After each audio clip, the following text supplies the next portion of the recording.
So we came in line with expectations on industrial output. That was sort of the key one. Fixed asset investments, so a little bit below the consensus reading.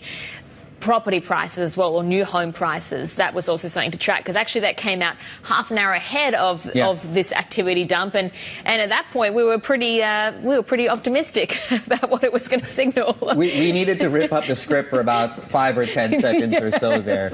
Exactly, because prices, they did fall, but they fell at a slower pace in what is being, of course, called a fragile recovery. But let's get the reaction from our Bloomberg intelligence team. Bring in our real estate analyst, Kristy Hung. And what did you make of it? I mean, it's still negative, but maybe less negative?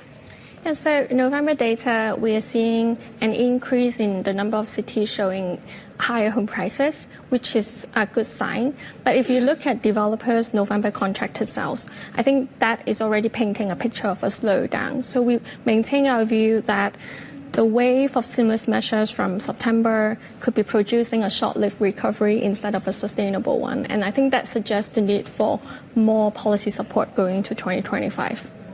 What types of cities are doing better than others? So in general, Tier 1 and also some of the bigger Tier 2 cities are more resilient. And we continue to maintain that view that they would be the first one to find a recovery.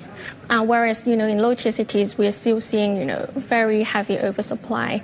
And that coupled with the employment situation, we are still quite pessimistic going into 2025 for the smaller markets in China. We are seeing, though, or have that expectation, we've had the shift from on the monetary policy front. So is that going to sort of help the market at all, or sentiment? Yeah, so I think the market is certainly hoping that with potentially bigger fiscal spending going into 2025, that might give the government more headroom when it comes to purchases of unsold homes from developers, and also ensuring the completion of unfinished homes to try and help revive confidence from the home buyer perspective. But that being said, I've highlighted many times that the housing market in China is facing persistent structural challenges. I think the government would need to come up with more creative solutions to address those problems. And in the traditional demand-side stimulus front, we are really running out of ammunition to stimulate the market. Mortgage rate, demand, down payment ratios, they're already at record low. And most of the cities have already relaxed home purchase restrictions. So that gives you very limited room to ease further going into 2025. If you could isolate one or two of the structural issues that this market faces, what would they be going into next year? And what would be a possible solution?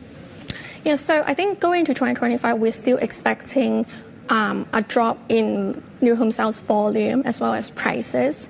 And with the structural challenges, I think one of them would, be rooted in confidence. How do we turn around confidence when it comes to people believing that private developers would be able to complete pre-sold homes, as well as we need to shift or re-anchor expectation from households. Because if you look at the new set of new home price data, yes, we are seeing some marginal improvement, but 60 out of 70 cities, they're still showing decreases in home prices. So for the second-hand market. So I think that as long as people think that home prices are going to go down, they would stay on the sideline and defer their home purchases. So those are the key factors. And I think going to 2025, we also need to look at solvency for developers like Vanke. If they are going to encounter any more liquidity crisis, that's going to do another blow to sentiment. Yeah, I was going to get to that. What do you think default rates will look like next year? And also separately, earnings too. That could be something different from what industry prices are showing. Yeah, so when it comes to earnings, state-owned developers, they tend to have stronger pipelines, and we're still seeing more resilient earnings coming from them. Private developers, they're really suffering. Supply pipeline is becoming more limited, and I think we shall see, questions for the solvency going to 2025 if new home sales, which in November is already posting year-on-year decline, is going to further deteriorate in 2025.